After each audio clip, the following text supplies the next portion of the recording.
Before you watch this first episode of Wumbas in the Wild, please be aware that we are aware of some of the audio shortcomings of Wumbas in the Wild and are working to improve them for the future. Thank you.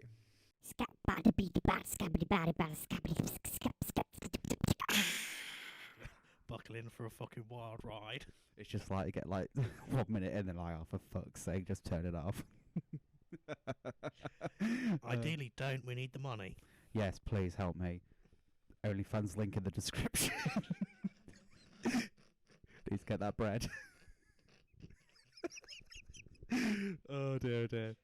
Anyway, so I think if this first section doesn't give you an idea of what we're going to be doing, but no, we're just gonna have a sit down, a chat, and see where the time takes us really. So just to give you a bit of context, me and Big Boy here, we've known each other for what, 8 years? It must be now. Oh, it's got to be about 8 years, if 8 not years, longer. yeah. But it's like we're only really talked to each other to start with because we had mutual friends. They weren't really. But then after a couple of years, we sort of end up in the same friendship group after that, didn't we? Because we all merged together. Yeah, I think it started with the old drama days, but that was about it. Yeah, it was that. And then sixth form and all that. Yeah. And now we're here, chatting shit in my bedroom. Yeah, boy. With 2 mics bought on Amazon, so living the dream. No, but yeah, so we're just here to have a nice conversation, hopefully entertain people that are listening. Before we get into it really hard, if anyone has any suggestions or ways that we can improve the format, please feel free, but we are going for a minimal aesthetic of it being as BTEC as humanly possible. Oh, that is the idea. As That's the BTEC idea. as possible. BTEC, yeah. But Maybe hitting MVQ levels, like functional skills, travel and tourism levels kind of shit. So, I've got a good point to start with. So, I recently got you to watch the first few episodes of The Witcher. Aye. And can you just give me like what you're feeling on it at the moment? Because obviously I did make you sit down and watch the first 3 episodes and said you got to watch the next one because episode 4's like where it all kicks off. But well, as you know, I never really knew much about The Witcher. Played a bit of the game. I was like, I can get into this. This is cool. Yeah, you know, bit like Game of Thrones-y, bit Lord yeah, of the Rings. same sort of like vein, isn't it? Yeah, pretty good. I mean, It's a bit more grim though. I think Game of Thrones kind of went for the human aspect of like politics and stuff, and Lord of the Rings is very like epic fantasy world. But I think Witcher's more like it's more like if Lord of the Rings is Marvel and Witcher's DC, if that makes sense. yeah, it's very DC as opposed Very to DC, yeah. Yeah, It's all like fucking shit, and I'm gonna fuck you. look at these titties. My name's Henry Cavill, and I like to fuck. I mean, I don't blame the man. He is a refined human being. I mean, as a straight heterosexual male, I can honestly say It's up for debate. yes. But yeah, so what you thinking of it at the moment, like as a series, just on its own? I mean, it's pretty good actually. Takes a bit of getting used to, especially considering I'm not really acquainted with the. Yeah. I think to be honest, most people's is just from the game, but there are like hardcore book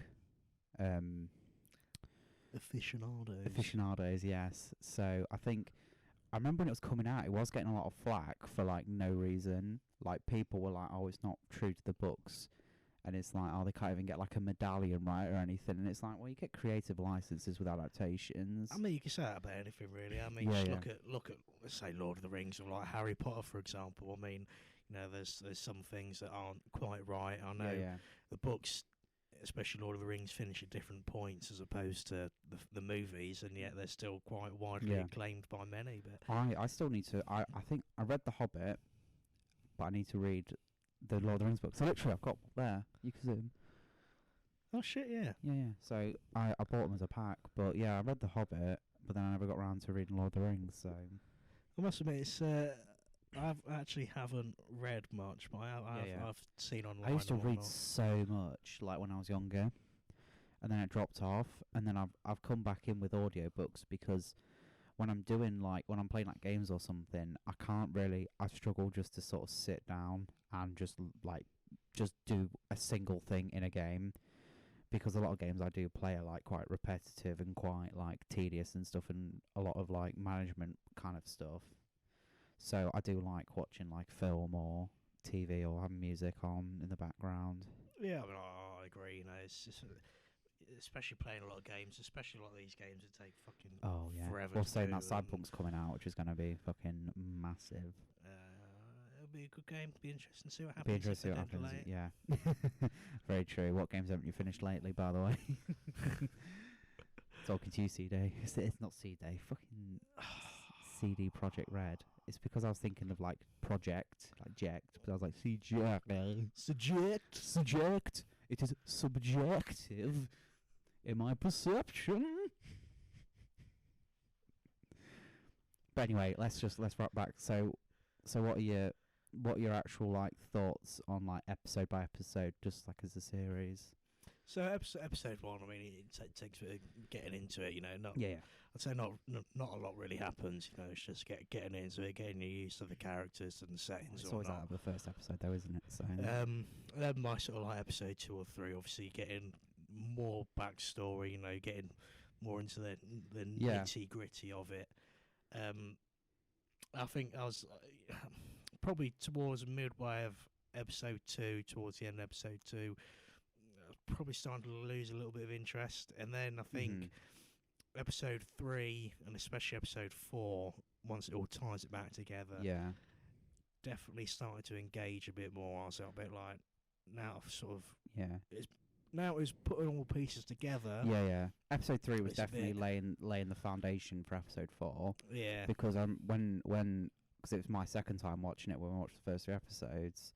And then even I was starting to notice things that I'd missed, like the children at Yennefer's like introduction to court were the same as where Geralt was in his storyline with Trish doing the whole bloody fetus slaying. Sometimes I just forget the name of shit. But yeah, now I mean, you know, episode 4, you know, I was sort of sitting there watching it, and all this crazy shit was happening, and I even had to message you. Obviously, I was like, what the fuck is going on? It's like there's all this shit, and I've no idea what's going on. And then obviously by the end of it, you know, it's all linking back together and whatnot. There's all this crazy shit happening. They're like floating in the air. I'm like, what's this Magneto shit that they're doing? And then all of a sudden it's like, death by surprise or something like that. It's the law by surprise. Death by surprise is a bit different. I think if that's a whole different thing, they'd just be like, run up to him in the middle of fucking night and just like fucking double knee pump, snap the neck kind of shit. He's just there like, oh, just give me some crops, and then it's like she's like, he's like, and it's just like she literally said they fucked. Oh dear. It was like, but then obviously the whole series storyline, some of the controversy that was happening before it come out, right, was that they were going to cast Ciri as a minority. I'm guessing is probably the best way of putting it. People kicking off about that, and obviously there's always extremes to everything. But it was interesting because I think the problem is it wasn't. I don't think people had much of a problem with Yennefer and Trish, because I think Ciri's more of a, I don't know, integral part of, like, especially, I think it's mainly because, like, The Witcher 3 is probably it, because she's obviously, like, white-haired, like, that's the look. And also, I think some people arguments were like, oh, this is about Polish mythology, like, Polish folk tales, not mythology, and that it should be representative of that. And it's like, at the end of the day, it's like, I don't give a shit what they look like, as long as they can. Sometimes it does matter, because that's when you need, if it's like a biographic or something, then it does need to look like the person to be believable. But if they can act a role and it's believable to you, and you can suspend your disbelief at something like that, because you don't go into something like The Witcher and go, okay, I want this to be exactly representative of Polish folklore. I want a good fantasy thing where some fucking hench bloke shags women and cuts shit with swords. Exactly. I mean, it is stupid. I mean, if people are going to go that pedantic about it, at the end of the day, you'd have an entirely Polish production, and everyone would be speaking like proper Polish, and there'd be none of this like, "Hi, I'm Henry Cavill, and I speak like this." Well, not like that. Yeah, I'm Henry Cavill. It'll be like, I was going to attempt a Polish accent, but I don't want to get in trouble. No, yeah, don't really try. But I mean, it's a bit like a lot of the flack. I think the Star Wars prequels get, especially with like Jar Jar Binks being like a that was to sell toys and stuff, wasn't it? Though it used to be like, oh, look at this goofy character. But even recently watching something like the Clone Wars, I certainly noticed all like the different alien races have their own like. Well, it's like when you're doing something on that big of a scale, the world's not believable if everyone's exactly the same. Yeah, I think so. Everything needs different cultures and different perspectives because it's how the real world is. And if you go, well, here's a massive intergalactic community, and they're all they speak the same language, they do the same things, they all look the same. I think we kind of go, well, it's kind of not intergalactic then. It's just a bit shit. And it's, I mean, yes, even I'll admit, there are some racial stereotypes within them sorts of films, but, I mean, it's very much of its time, isn't it? I think these days we are starting to learn a bit more, about different cultures. But as you say, it is very much, you can't really have a world and expect everyone to look and sound the same. At the end of the day, fiction or not, there are different languages, there's different cultures, different races. They're not all going to talk like bloody Ian McKellen or sound like Patrick Stewart. I mean, it wouldn't be a bad world, would it? Really?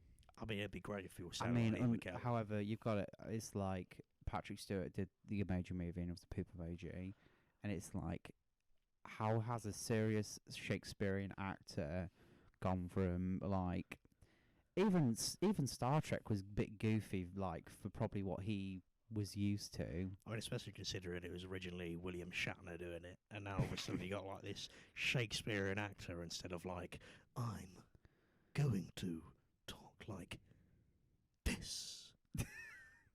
I think it's that I've never got into Star Trek. I watched the new films, them ones. And the only actor's name I can remember from it is Chris Hemsworth because he did, because he's in it for like the first like minute. I mean, yeah, there are actually quite a few. Benedict Cumberbatch as well, because obviously he's Benedict Cumberbatch. Yeah, he but I can't remember any of the others. I believe Idris Elba was actually in the third one. I don't think I've seen the third one, Yeah, I don't blame. It's pretty shit. Is it pretty shit? To be honest, I won't watch it, and I'm a bit like an average Star Trek fan. Yeah. I mean, it's the original series with William Shatner. It's very of its time. It's very, I can't even bloody. Was it like corny? It is very corny, very campy. He's but quite the thing is, I don't dislike that because I love like Doctor Who. Like I grew up. I've only dabbled in old Who, but new Who, I eat that shit for breakfast. Well, less so moving forward. I always do try and give a series a fair shot, but the last couple have been a bit dire. They have had good moments and good ideas, but just like poor execution. I mean, I think especially for the latest seasons, I think where a lot of it comes from is not enough character development. Yeah. But there is issues with like budget and stuff as well, which is understandable. But sometimes the writing, they try to do too much and push too many like real world ideas into it. Like, I'd rather if you addressed an issue, if you kept it more subtle. In like, say there's like a big autocracy and they're fighting that, and then it just like shows the flaws in a system, something like that, instead of going, I don't like fascists. Or it was like the Spy episode where they waste Stephen Fry. Oh man, that was and just he goes, I thought the Doctor was a man, and she went, I had an upgrade. But it's kind of just like you can take it two ways, and I think some people took it the wrong way, where it's kind of like, oh, she's saying it's better because she's a woman. But I just took it as a joke going, no, I'm above that, because I always wanted. I always approached Doctor Who with a way of like, this civilization is so above the idea of separating by gender because they can be either or. It is an interesting premise. I think there was even an episode of like Sarah Jane Adventures where he mentions it with one of the kids. You know, he's like, "Oh, can you be black?" And he's like, "Well, yeah." He's like, "Near enough, I can be anything. You know, essentially anything." I don't know about different species or whatnot, but I certainly know they can. You know, as we've seen, any gender, any age. Probably in like old Who, it probably was more to do with the attitude towards black people and other kinds of ethnic groups in the past. But also, I think probably in New Who, especially with people like David Tennant, Peter Capaldi, that was the kind of like age and demographic it was going for, I think. So it's kind of like these people who grew up wanting to play the Doctor are the people that ended up doing it. Yeah, I think there is something to that. You know, quite a lot of them have said in the past. You know, they grow up watching it and they envision themselves as you know, wanting to be Doctor Who. I mean, you know, we all do it. You know, we all play in the playground, whatever. It just so happens that at the time, the writers and directors just happened to like that particular actor or whatever. Yeah. The thing is, like, you see stuff about Idris Elba and all that could be doing it, but I don't think he'd. I think if they would have cast him in anything, he should have been like like John Hurt did a fantastic job. Don't get me wrong, but he's a bit too edge. Because Peter Capaldi's got that thing where he's just like an angry old, like he's a grumpy old man. Yeah, and it really worked for his series, as like, especially in like the first couple episodes where he's basically like he's contemplating whether he's like, oh, am I a good man kind of thing, because he kind of does all these horrible things. I mean, it does go off the rails a bit, like with the is it the Witch's Apprentice, them episodes where he goes to Skaro and sees Davros and all that. And it kind of goes off the rails a bit there. But he does like Heaven Sent. That is a fantastic episode. That is a beautiful episode. Absolutely fantastic. Yeah. Definitely one of my favourites. And I'm not overly happy with how the series ended, with the whole memory forgetting. Yeah, I think flying off into because I felt like when Clara died, it was that unexpected, but that jarring, because you'd come to like Clara and she'd had her own struggles in her own life. Yeah, I quite would have liked it if they just sort of left it at that, and if they like if they did bring her back, have consequences for the actions of bringing her back. Yeah, not just like, oh, we've got some sort of consequence. Oh, but it doesn't matter 'cause she's got her own TARDIS. I think I would have preferred to see like an actual, if she was like trapped somewhere or something like that. And because even though I'd not necessarily want it to be really negative how it ends, I feel like Doctor Who's at its best when the Doctor's actions have physical consequences on the world. I think the perfect example, sorry to cut you off. Yeah. Perfect example is the 3-parter Martha Jones series, the Utopia trilogy one, because that destroys the family. Like, the family's emotionally traumatized from that. Yeah. And she's had enough. Obviously, they go, "Oh, I'm Martha. I'm bringing you back to Earth." But like the end of that series, it hit hard because she's heartbroken because her and her family had to go through all this, and they saw what can happen from a direct action, a direct consequence of the Doctor's actions of pissing round at the end of time.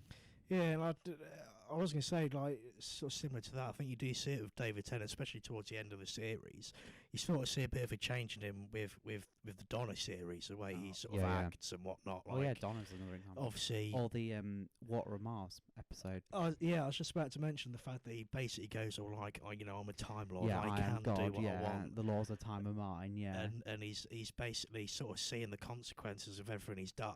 Yeah. And he's sort of thinking, no, maybe I can change it. But then I think after it, I think she kills herself at the end. Yeah, she kills herself because it's her granddaughter that goes off to be, and it's her death. But then it's like, well, she dies at home. And it's basically like, you know, yes, I'm a Time Lord, but I have got to be cautious that there are consequences, and I think that does change him almost for the better, to be honest. Yeah. Because obviously the next couple episodes, he's coming to terms with the fact that the Master's still alive, and he thinks he's going to die. I think they wasted the Gallifreyan side of the End of Time two-parter.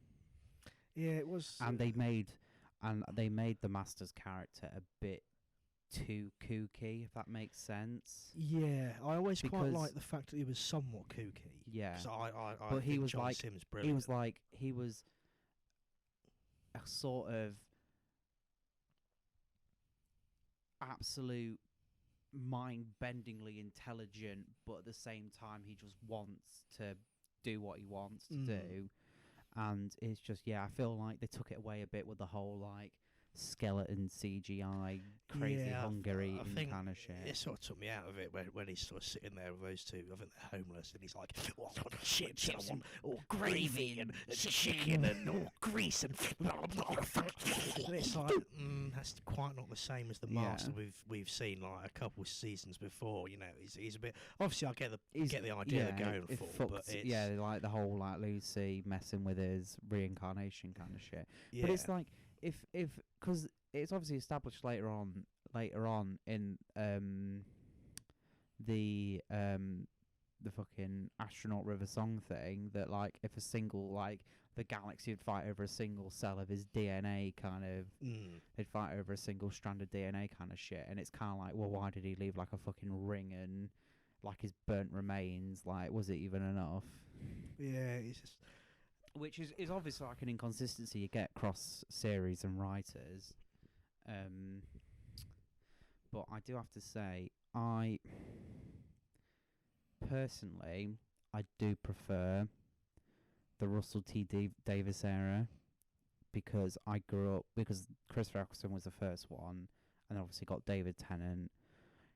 The thing is though, I'm not a huge fan of the first Tennant series in retrospect, because it kind of feels like the whole Rose Doctor romance was just like out of thin air, because it's kind of like the Christmas specials all like, oh, who is this person in New Earth? She's just like yeah, it's a bit weird. Like obviously they had quite a close relationship in the first season and whatnot.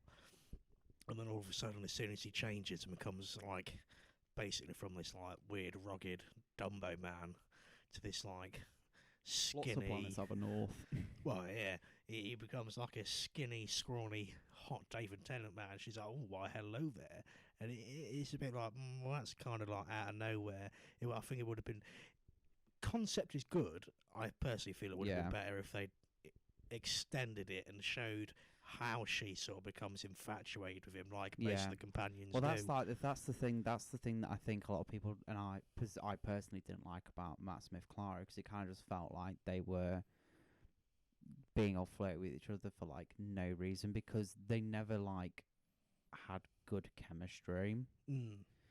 But I like the Peter Capaldi Clara combo, because it just feels like somewhat like she's like with her dad basically, and it's quite and it's funny because they play off each other well at that point, and it just wasn't like they weren't flirty for being the sake of flirting. Yeah, it was a very weird dynamic. Like you said, it's very father and daughter, but also kind of flirty in a weird way, and it's just such an interesting time when they, one minute they'd fall out, and then they'd be, but it's literally like the line where he's like, she's like, I'm his carer. He's like, yeah, she's my carer. She cares, so I don't have to. And that line just cracks me up to this day, because it just represents like their dynamic, because he acts like this way, but he, like the 12th Doctor, is someone who has lived a very long life and endured a lot of hardships and all that, and tries his best to make sure that other people don't go through the same thing. But at the same time, he's a cynical old man, and it's just such a weird. And I think going into Jodie, it was such a jarring transition from this like grouchy old man with so much character and depth. And I'm not saying Jodie's not a bad actor. Like Broadchurch, she fucking killed it in Broadchurch. Fantastic. It's a fantastic show. Which is that's why I don't rib on Chibnall that much, because he did write Broadchurch, which I think's one of my favourite shows. Like the first season of that is like it's a must watch for anyone.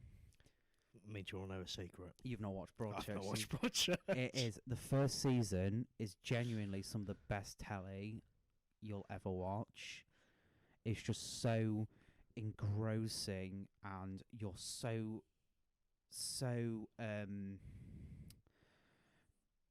emotionally invested in these characters. And I won't spoil, like, I won't hint at anything that happens later on, but it's like, and it is it's another show where it has consequences for people's actions.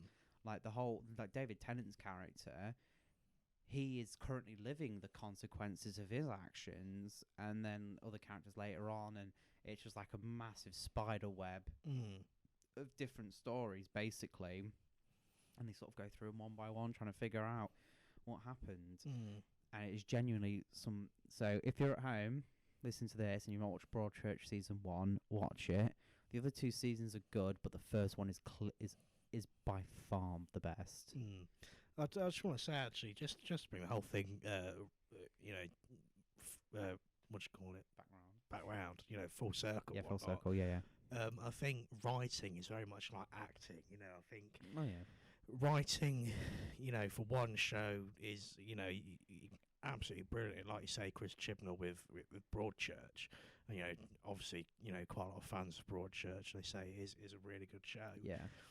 But then when you compare that to like Doctor Who, it is a completely different. It's a different beast. It's a different thing because entirely. The thing is, right, with Broadchurch, you can kind of, it's obviously a different genre, but it's kind of like, because it was its own thing, you can kind of do what you want, and you can have that intricate storyline, this, that, and the other. But the problem is with Doctor Who, with his series of Doctor Who anyway, is that he basically writes out all the preconceptions that we have, like the Timeless Child stuff.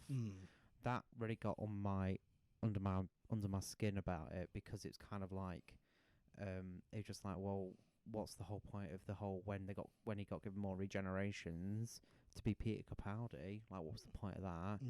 And it kind of undermines the grandeur of the Time Lords and Gallifreyans, because it was kind of like the Doctor was just a rogue who escaped and ran away, and then became a big deal and helped everyone out, and was basically the original Doctor helping people. And it's just how it just kind of ruined the image of the Doctor in that sense. It's a bit of a kick in the balls, to be honest, for the fans. I mean, the writing in the stories wasn't like 100, like, it wasn't great. A lot of episodes were very weak, and I think part of that is what we said earlier, is about the characters. And the problem is they went for a full TARDIS team, a full four people, but it was like all at the same time, and then they never have like proper character moments and like they did have a couple of episodes where they did address certain things, and there were some episodes where they were building a character, but it's kind of just like, because it was there were no like, were there any 2-parters? I think obviously the spy episode was the spy episode. I think that was like, but that was kind of like, that was more of like a master reveal than so, because them 2-part stories is when you really get like, there in the are old some series. brilliant 2-parters. The is it Journey's End or Stolen Earth or something like that? The Donna finale, absolute phenomenal 2-part. Mass Child, Christopher Eccleston one. Yeah, that is probably the best 2-parter. And I think those 2-parters actually show how a big group dynamic can work. So obviously that's probably, I think since an old Who, it's the first time we have a big team. Obviously in the Excellent series, it's. But the thing is, though, you've had with Journey's End and Stolen Earth, them two, you've had how many series building up to it? 4? I think so. Yeah. Yeah. Chris Eccleston, David Tennant, Billy, Rose, Martha, Donna. So yeah, I think it's the 4th. So you had 4 series of building up some companions. Obviously, they reintroduced Sarah Jane, and then obviously, I don't know whether the Sarah Jane Adventures was already out by that point, which was another. I enjoyed watching Sarah Jane Adventures. Yeah, that shows how good it's good. Yeah, dynamic and work with a team. I think, but it's because they can build good characters in an episode. Like, look at Blink, for example, like the whole Sally Sparrow thing. It's like the Doctor's not in it basically, but you've got by the end of it, you've got a couple of believable characters and a good story. So Blink's a good example of good character building. But I feel even in the I can't remember what it's called now, but you know the one Chris Ferguson episode where the Slovene in Cardiff. Oh yeah, World War III and Boomtown. Well, the ones after that where it's just the woman in Cardiff though. Oh you know, where they're trying to build the nuclear power plant and the surfboard and shit. Yeah. That's like, you've got Jack, you've got Mickey, you've got Rose, obviously. But Mickey's only coming in that episode, but you know he's a bit of a soppy idiot. Beforehand, he's really clingy of Rose and he's a scaredy cat. But then he's like, I'm seeing other people. Yeah, I've had enough, basically. I actually think the Mickey character has done really well, especially considering you don't see him a lot. Yeah, obviously he's quite big in the first episode. Well, it's when the Cyberman 2-parter again. Oh man, that is like he goes from Mickey the idiot to Ricky, basically parking fine master extraordinaire. Yeah. Oh man, absolutely. He goes from like just average Joe to fucking G.I. Joe in like one episode. Yeah. And obviously he comes back in the other Darling Cybermen two-part. Yeah. Which is, I think that's an okay one, but it's not my favourite. It's obviously very emotional at the end. But like story-wise, they underuse the threat so hard in them, because it was basically just, it was because I think it was something to do with Billy's contract or something, but basically it just like, it was a means to an end, I think.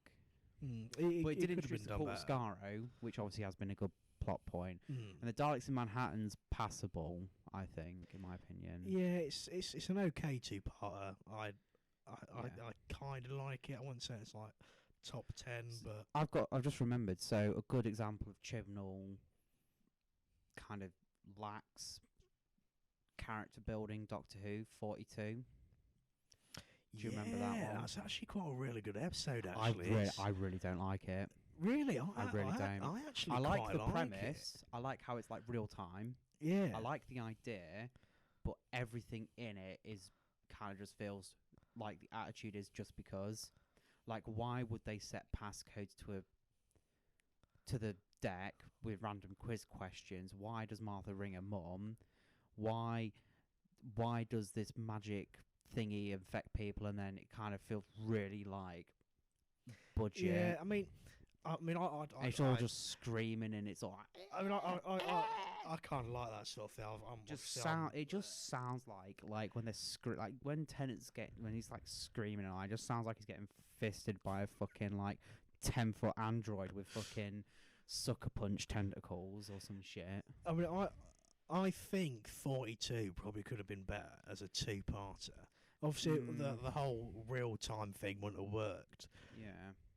But I think maybe if you... I think just it's because they just go, here's some characters, here's a grouchy old man, here's a little shit, here's like the two bros. I think maybe if you did it as a two-parter, I think the way I would have looked at it is if you do the first part, bit like Blink, and not have the Doctor in it. Oh yeah. And sort of do it as Build this is the crew, you know, this is why they're out here, you know, this is why the passwords and maybe like that. Probably have something where it's like they come into a chain of events where they have to harvest the fuel or something like that. Yeah, that would, I reckon. And then I don't reckon it would be I don't reckon that should be two-parters per se. I think it should be like the first 10 minutes. Yeah, because there would be no reason for the Doctor to be involved in a whole episode, because that's kind of even though there are Doctor-like episodes like Love and Monsters with BTEC. Oh come on, I love that episode. You just like all the shit ones, don't you? I like good episodes. I mean, it's a terrible okay episode. It's a shit episode. It is so bad. I mean, I like ELO. They sing I like ELO. You know, I like ELO, but I fucking hate Love and Monsters. I mean, if I was Elton, I'd have a bit of a crush on Jackie Tyler as well. I think she's got a bit of a MILF, If I was Elton, I wouldn't be such a fucking melt.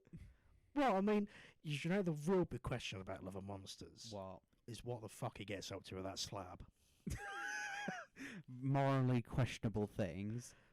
That's the biggest. I want to see Do you Doctor reckon Who. she's got that fucking sloppy top game down? It wouldn't surprise me. I mean, I definitely want to see Doctor Who revisit Elton and the slab. I feel like it would be a very good episode. Do you reckon she could get pregnant? Oh, that's an interesting concept. Do you think he can fucking slaver the slab in semen? I mean, he definitely could, Yeah. but whether or not she could actually give birth to slab babies. Do you think she shit out slabs? Yeah. But the thing is, like, how is she sustained? Because she's just a slab. Yeah, I mean, I think I will say that about the episode, that they actually never explained how the hell she can survive. And it was just like, I remember seeing the Doctor in my house when I was a kid, and here's me singing ELO, and here's a group of fucking degenerates. I mean, it's a good episode. It's a shit episode. It's great. I always skip it. I fucking hate it. Absorbaloff. I mean, that's a fucking great What name. a way to ruin the usage of Peter Kay. I mean, I'm not really a big Peter Kay fan anyway. I do like Peter Kay. I'm not a fan. I saw him live on his last tour. Like the last one he did.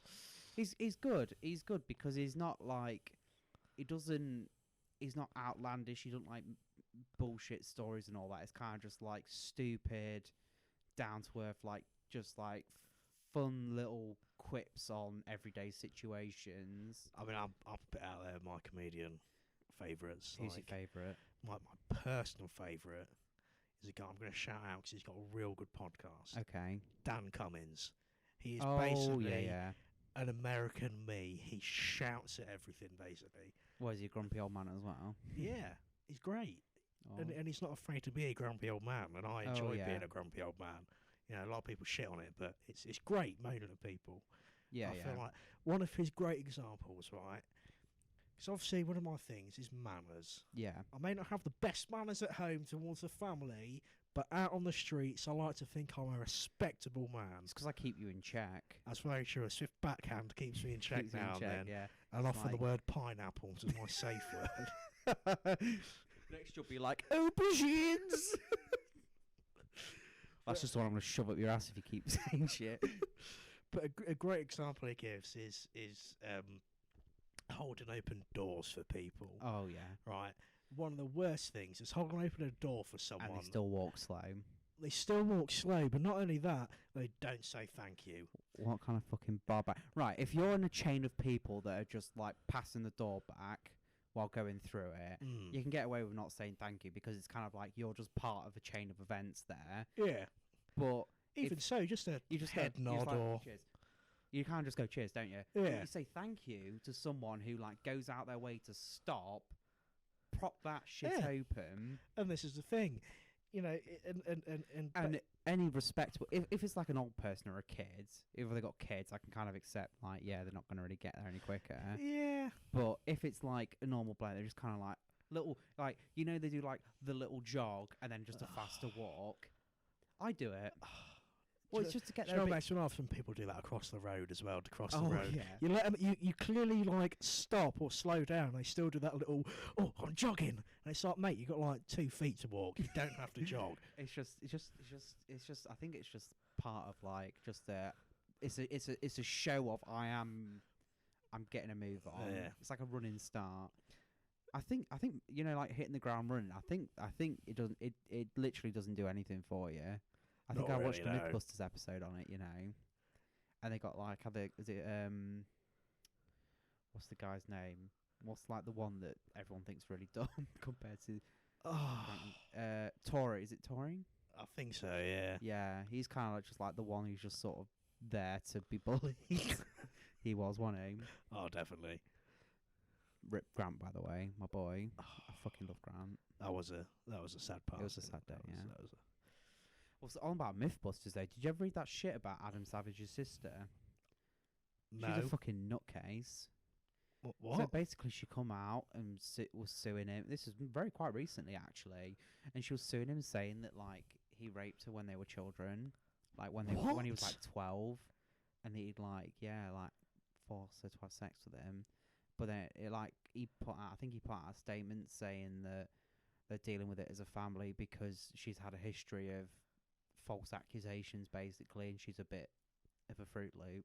Holy shit! Yeah, because I was reading it initially, I was like, but the thing is, right, when people say that about that, it's like, I think it's very obviously like the whole John Venables thing that happened, but I think it's that kids just don't have the capacity to do like sexual assault, really, do they? Yeah, I mean, there are cases of it, but I don't think, it's hard to believe. Yeah, I mean, obviously that sort of age, we say he was 12.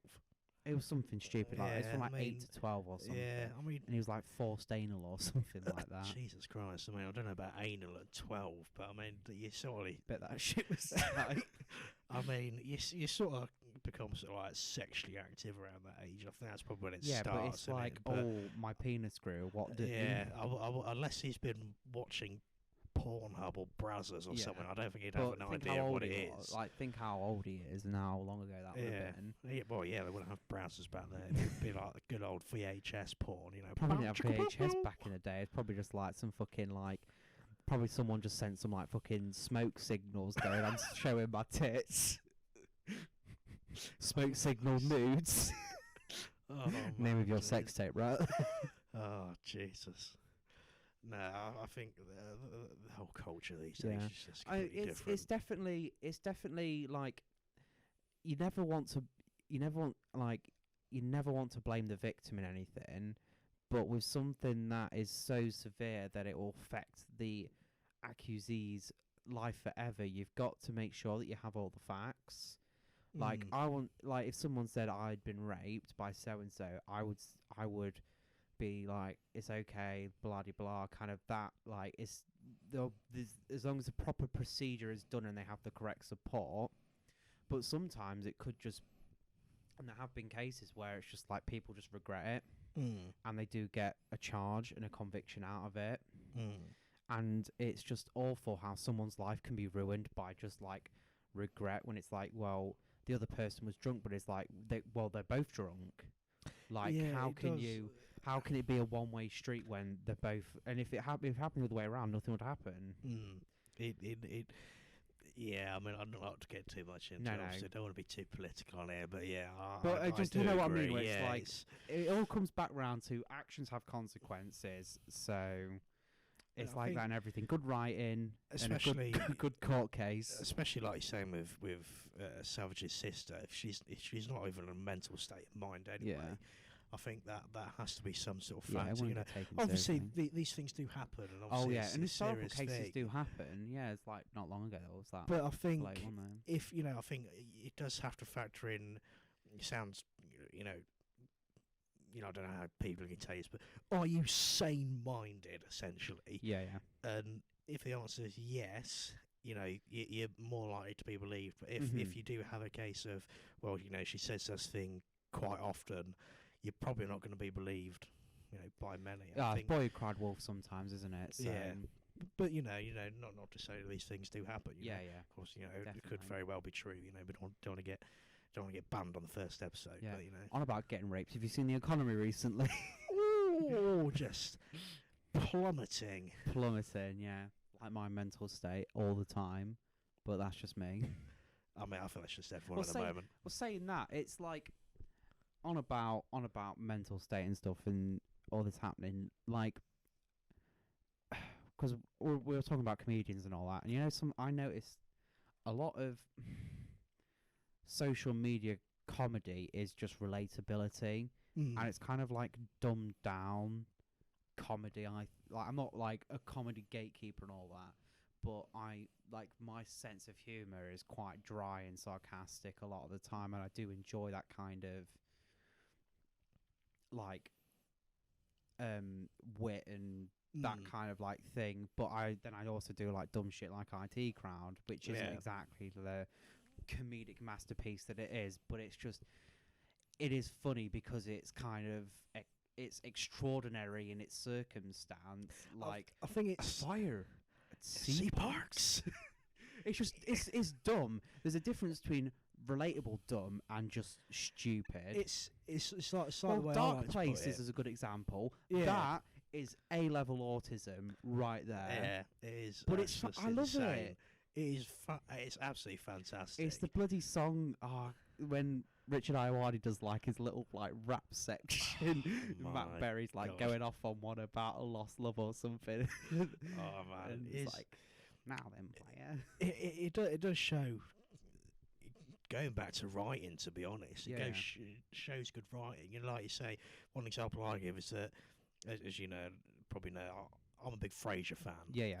Frasier is very witty and very clever in its jokes. You know, it sounds a bit like, you know, I'm full of it or whatever. But it's not just like Friends where it's like Jerry going, "How you doing?" Yeah, and the thing about Frasier is they put jokes in there that, and the writers have said this, that only like 10% of the audience would get, because you have to live that sort of life. Yeah.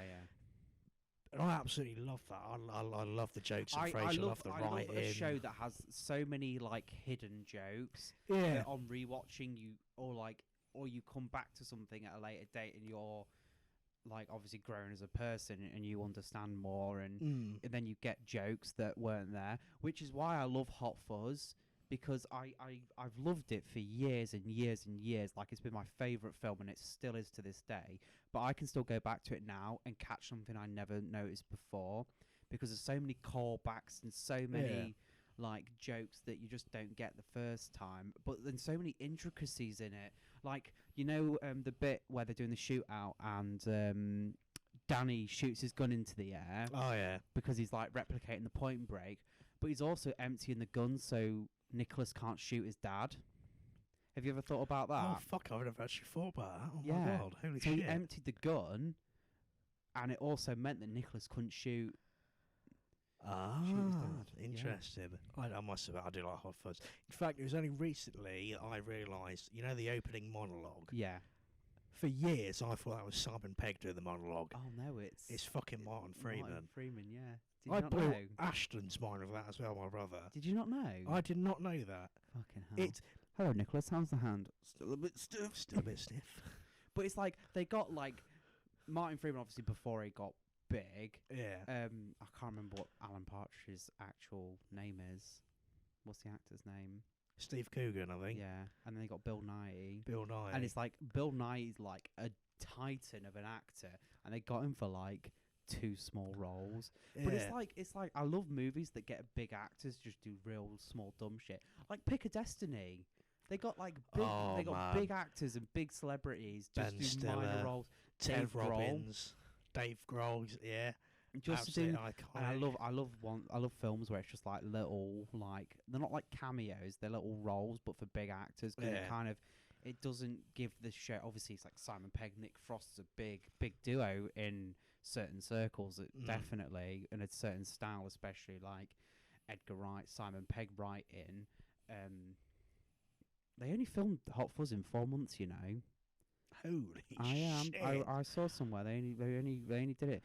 I think they were writing it for 18, but they definitely. And I do like Shaun of the Dead, but I do prefer Hot Fuzz. So I like Hot Great Fuzz. or good. I like Shaun of the Dead. Yeah. I'm a big World's End fan. I'm not gonna lie. I do like World's End. Did you know there's a thing in World's End where you can tell that it's like what's happening because all the cars are exactly the same car? I didn't know that. All the cars are exactly the same, just different colours, I'm pretty sure.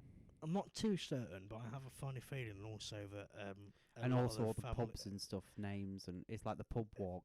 Yeah, it's got little hints to it. But yeah, I'm sure I heard somewhere that all the actors that you see are twins or something like that. I might be confusing that with Matrix or something like that. Might be something like that. Yeah. I know they're very similar, but I think they got a lot. But the cars give it away in World's End. Yeah, it's.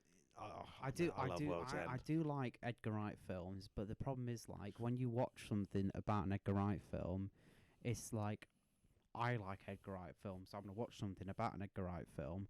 But it's kind of like I feel like everyone's got a bit of confirmation bias because I never see anyone who has much bad to say about it, and I want to know where he can improve, because when he does improve, I want to be like, oh yeah, okay, that's really good. Like I do like Baby Driver as well. That's a good film.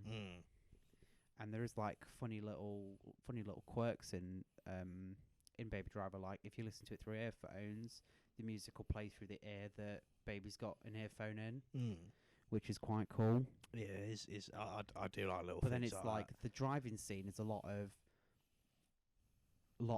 smash cutting or whatever you call it, like quick cuts, but it adds to the intensity of it, and it's what performed well. But there's like good sections of driving in between. But something, is it like Born Supremacy fight scene?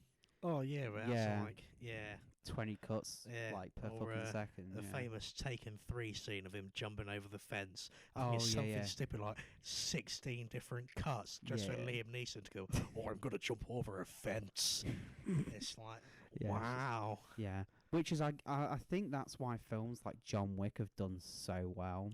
I mean, John Wick is just it's a great action film. Have you ever seen The Raid? Yes. That fucking. You seen the second Raid? The second Raid is just like, but it's like what's the film? I think it's like Jet Li has done a film where he has to fight like clones of himself. I can't remember what it's called though. I haven't seen that one before. Oh, it's quite an older film, but it's like I've seen one with him with Jason Statham. I think it's called War. That's actually quite a good film. I tell you what, I'll always have a soft spot for Transporter. Is it the third Transporter? It gets just absolutely batshit it gets crazy. Fucking batshit crazy in the third one, I'm pretty sure. So, from what I remember, from the first one's pretty tame. It's a bit like, okay, this is just deliver this package and don't look inside, but he looks inside, and it's like typical 2000s action film. And then by the time it gets to number 3, it's just like, what the fuck is going on? Yeah. It's just like fucking embassies and governments and shit, isn't it? By then, I haven't watched it in years. Yeah. But it was basically just like an excuse for him to get his top off on it. The first, that oil fight where he's like fighting in the oil, like he spills the oil everywhere, and he takes his shirt off and gets like the clamps on his feet, and he's just like sliding around, oiling up. It's like, we know you're a diver, Jason. Like, fucking calm it down. Oh man, he is a good actor as well. Yeah, a lot of same roles. Yeah, he's very like specific role. Yeah. Like I can't comment on what it's like in Fast and Furious up to date because I don't watch that. Good movies, to be fair. They get a bit shit, but I think that becomes expected for the fans. So they know it's going to be shit. I think sometimes it's like you watch a film and you'll just watch it because it is a bit shit, but that's like the point, because you just want to switch off. Like that, I recently watched the Transformers films, and I didn't think about it. I'm just sat there like fucking 2 brain cells functioning, going, oh, explosion. I mean, the first one's alright. Well, it's got Shia LaBeouf in it, and Megan Fox, which was alright. And then, like, by the time the second one comes, it just becomes just like fart jokes and all sorts like that. But then it's like, oh, Knights of the Round Table shit. The Knights of the Round Table? I think Monty Python's better than I fucking love Monty Python so much. But what's your favourite Monty Python film though? Which one's like your favourite out of them? It is a tough one. I think Holy Grail is always going to be mine. I love Life of Brian as well. I think for me, because I've always been quite philosophy based, obviously doing it at school, I think Meaning of Life, especially the Find the Fish scene, is just absolutely phenomenal. Fishy, fishy, fish, fish. You're going to haggle for that. It's just I like the haggling, but like, you're going to haggle for that. No, I'll pay you. He's not haggling. You're not haggling. Or the Jehovah scene. Oh, yeah. Nobody throw anything, even if they say Jehovah. He said it! Oh, man. And of course, the iconic song at the end, you know, Eric Idle on a cross. Ah, yes. Bright Side of Life. Yeah, I do. It's the Biggest Dickers scene. Biggest Dickers. Where they're like, Dickers. Do you know what his wife? He has a wife, you know. Incontinentia. Incontinentia buttocks. He's like, throw him to the ground. Throw him to the ground. Yeah, that's it. Release Roger. Release Woodwick. Release Brian. Yeah, that's a good one. Release Brian. All right, I shall release Brian. Do we have a Brian? Yes, we have Brian. Oh, that's good. Yeah, it's just like, we're the People's Front of Judea. Oh, man. Oh, People's Judea's front of all that shit, yeah. Oh, it's like, well, the thing is, Monty Python were ahead of their time, though, because obviously in the, I can't remember which way around it, but like the People's Front of Judea one, where it's like the guy identifies as a woman, and he's like, I want the right to have children. He's like, you can't. He's like, but I want the right to. Yeah. And it's like, when was that made? It's like, it's ahead of its time. It literally turns well, out. they won't get. They basically had to self-fund it, I think, didn't they?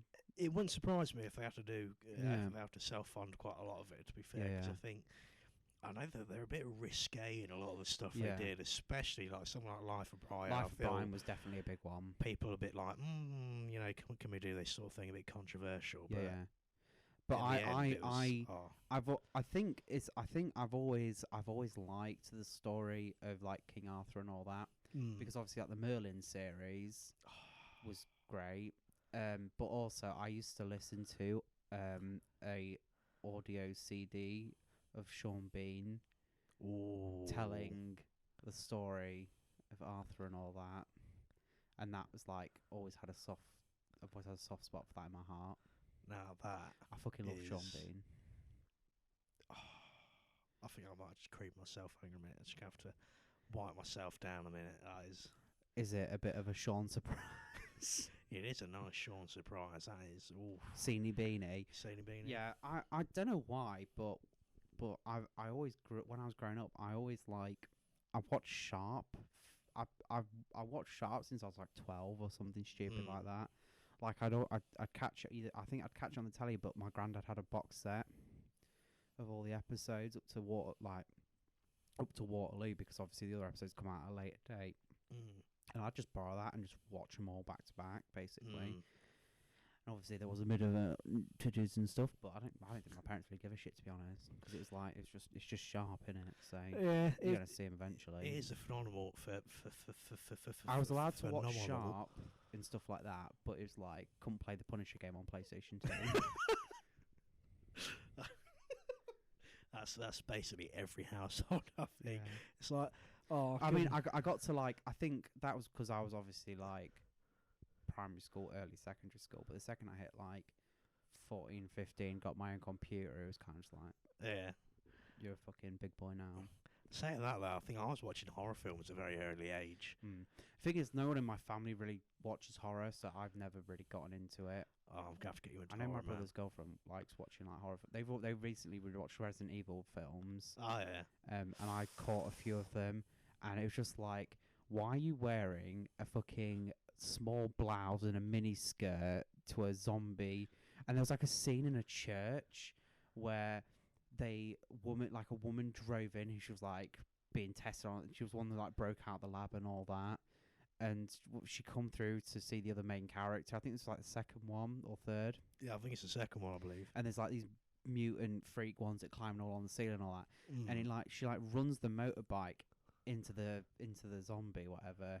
And it like the bike keeps going up the fucking wall, and she shoots the fuel tank. I was like, the bike would have just fucking crashed the second it hit the wall. Look, it's Resident Evil. They're allowed to do this. It's like Fast and Furious. You just expect it. On about shit films, we recently watched the Thunderbirds film, didn't we?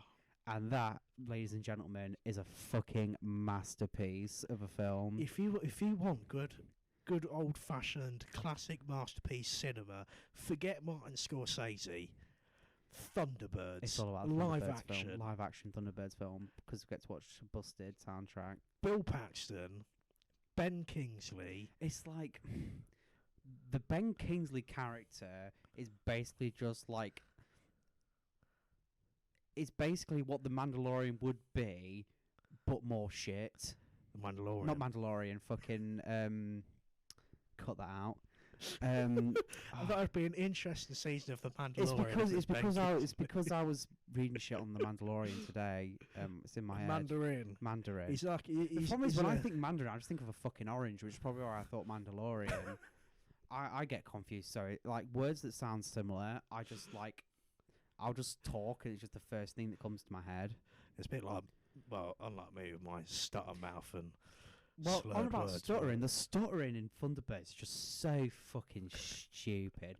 Where it's like, head over there. Oh dear! I'm gonna run over there. I'm gonna fuck off. To the point where the bloke actually says to him, towards middle, he's like, just fuck off. With your like, fucking stuttering. But it was like that scene though where they spotted the submarine on the beach. And then they run through the woods, and then they're all wet, and then they dry again. And then we found out later on that they were wet because they jumped into a pool, but they hadn't got the continuity right, and they'd edited the wrong scene in the wrong place. Yeah, it's a bit fucking wild. Speaking of a submarine, I think we discovered that submarine scene is just physically impossible. Yeah. Like, that submarine would physically have to be, like, properly out of the water. Yeah. Because the way it's shot, it's on the edge of the beach, near enough fully submerged. It would have beached itself. Yeah. It's like, it's an island. There's going to be reefs. Yeah, like... It's a tropical island in the fucking Pacific Ocean, my G. Honestly. It's got one house on it. One house full of weird... That doesn't even use ships because they've got fucking rockets and satellites. Rockets that fly at tremendous speeds. Yeah, get from fucking ground to space in 3 minutes and then just be like, oh yeah, we're going to survive here after this fucking thing got hit by a missile and all the power got cut out. We're just going to hang. A bit that made me laugh, though. Obviously, we know Thunderbird 2 is a much heavier ship, but it's like... How the fuck does it fly? Thunderbird 3 gets to space in, like, however many minutes. Yeah. Like, click your fingers and it's there. Bam.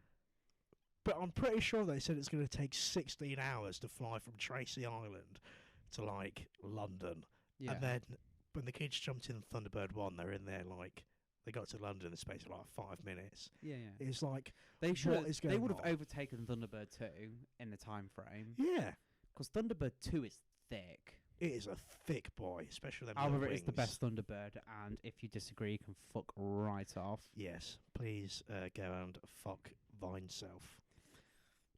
Anyway, I think that's probably a good point to leave it on. Oh, Go and fuck yourself. Thunderbird 2 is the best. Big love, and hopefully see you next time. Aye, toodle pip, fuckers.